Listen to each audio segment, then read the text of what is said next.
Neville.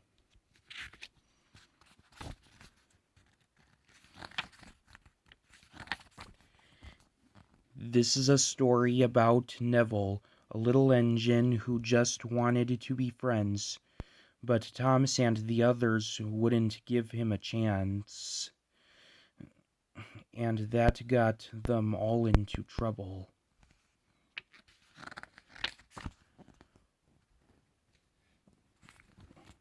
One morning, the Fat Controller made an announcement. "A new engine has arrived on the island," he said. "His name is Neville. You must all make him feel welcome." "I wonder what this Neville will be like," Thomas said to Emily. "I hope he's a steamy like us," Emily replied. I wonder what this Neville will be like," Thomas said to Emily. "I hope he's a steamy like us," Emily replied. Later that day, Thomas had stopped at a signal when the signalman called down to him.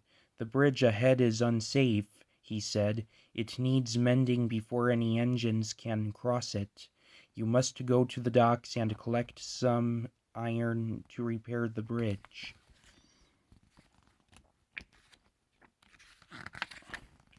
At the docks, Harry and Bert were with Neville, the new engine.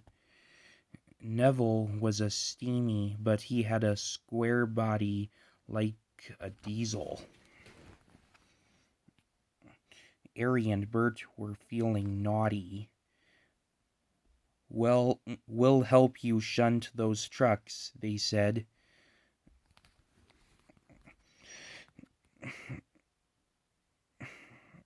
But they pushed Neville hard into the trucks. The diesels laughed. Neville looked sad. "It's not our fault if you're a silly steamy," oiled Bert, and they laughed even harder.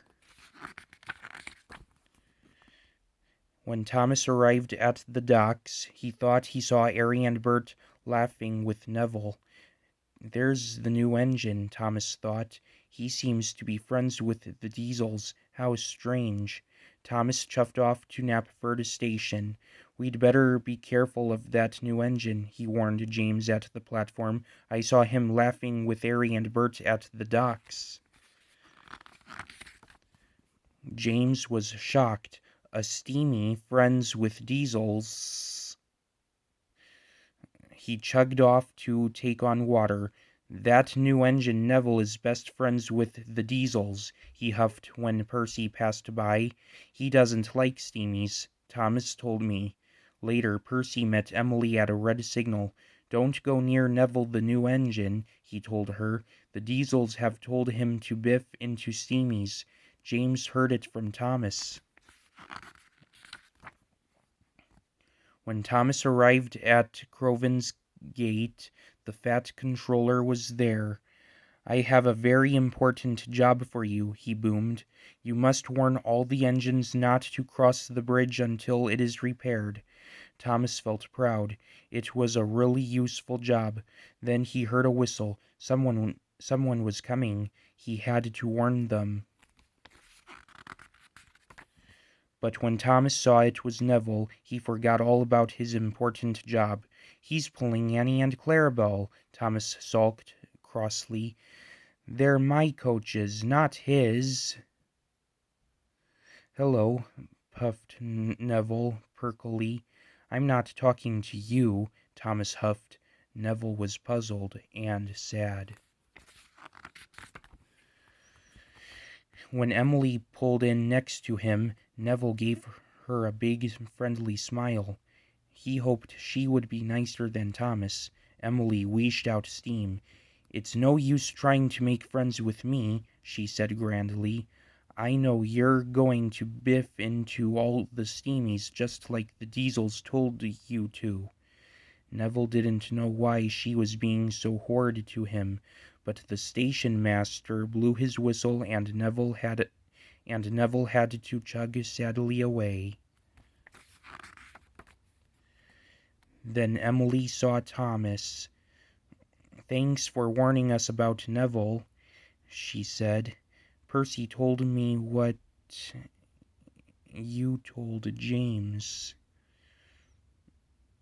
Thomas was very surprised. I only said I saw Neville with the Diesels, he cried. But before Emily could answer, Toby arrived. Have you heard? Have you heard? He puffed. Salty saw Harry and Bert be horrible to Neville at the docks, so the Diesels weren't Neville's friends at all. All of a sudden, Thomas remembered where Neville was going. Neville's heading for the broken bridge, he cried. I must stop him. Neville was speeding along. Suddenly, he saw a barrier on the track. He slammed on his brakes, but it was too late. His front wheels went over the broken end of the bridge. Thomas came racing up and saw what had happened. He knew it was all his fault. Then he had an idea. He would pull Neville back. Thomas steamed slowly and carefully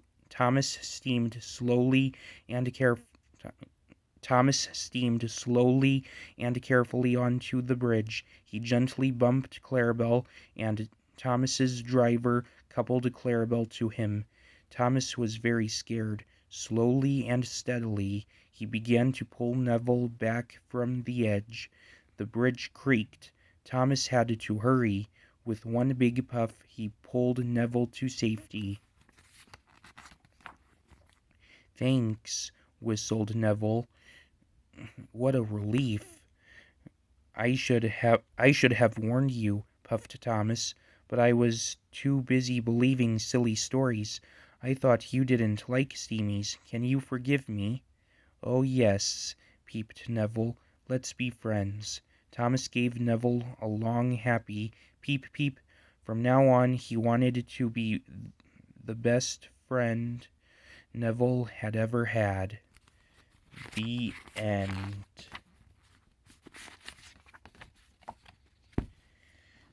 This story is based off of the series 9 episode, Thomas and the New Engine.